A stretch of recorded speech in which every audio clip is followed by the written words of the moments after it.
Were you ever tempted in any of these medical tests to say, I can move my arms, I can walk? Of course, but my mother was always in the room with me. She never left my side, not once. Many people just can't understand why you didn't just get up and walk out of that wheelchair. You weren't sick. It's mental, it's emotional, it's physical. All these reasons combined together is what prevented me from just walking out of that situation. She took me to the hospital and then told me that the doctor gave her a wheelchair and I have to be in a wheelchair now, forever. She would have convinced them that I was lying. And she had paperwork to prove like I was mentally incompetent. Nobody would have believed me. At what stage or age did you realise that it was a farce? I mean, there are some things that I already knew that obviously I could walk. I knew that I could walk. Part of me feels a level of anger. Sure. That I don't understand how you could do tests and surgeries and only go on my mother's word. The story the public has been told by Gypsy Rose Blanchard hinges on the idea that the only way for anyone to have known that she could actually walk and didn't need a wheelchair was for her to tell them, and that she didn't tell them because she didn't think anyone would believe her.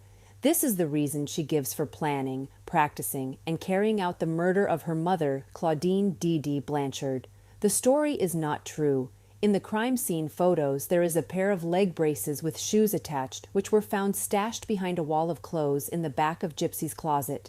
When these photos became public and were widely shared, people wasted no time speculating what the leg braces were for and why they had never been seen in any other photos. The images showed a size 7 sneaker attached to them, and this created the possibility of them belonging to Dee Dee, because Gypsy had informed the public several times that her shoe size is 5.5. Discussions about shoe sizes began to take a life of their own when no answers arrived. Then, in November 2025, during a TikTok live, Gypsy addressed the shoe size discrepancy and in doing so, identified the leg braces in the photos as belonging to her. There's like this whole following of people that are obsessed with my feet. Oh my God. And they're obsessed with what size I am. And so they had a picture from the Habitat house of my braces, my leg braces AFOs. with the shoes on it. Okay. It was a size 7.5 or whatever, because it had to be bigger to fit the brace and socks and stuff like that. My shoe size is a 5.5. I could fit a 6 in boots, but I'm a 5.5 in sneakers. So I just wanted to address my shoe size. And for a long time, I didn't know my shoe size. So I just want to let people know that. This is more than mere direction for further speculation. It is material evidence that contradicts her central claim that she was helpless and that no one knew she could walk. This was the first time that the public had known that she had been supplied with AFO leg braces and that she had omitted them from any past retelling of her story. Leaving them out of the narrative in every retelling is not a neutral choice, because it actively supports a false impression that no one knew she could walk and that she would have to confess if she wanted it known. The revelation that the leg braces belong to Gypsy intersects with these claims. AFO leg braces are a medical device issued only by prescription after examination of the legs determines that they are able to bear weight, and observes that the patient should and could be able to walk with support. For Gypsy to have those leg braces, she'd been prescribed them and personally fitted with them. This means a medically credentialed professional knew that she could walk with them. The braces were found in Missouri in the Habitat for Humanity home and were not carried over from her Louisiana childhood after Hurricane Katrina.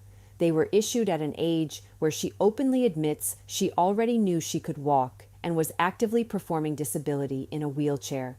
The leg braces are evidence of medical treatment which was reaching toward improvement and stand against any claim of exaggeration, induction, or fabrication of symptoms required for a Munchausen by proxy diagnosis or legal determination. It is not possible to reconcile the existence and ownership of medical walking support equipment and a story where no one knew that she could walk.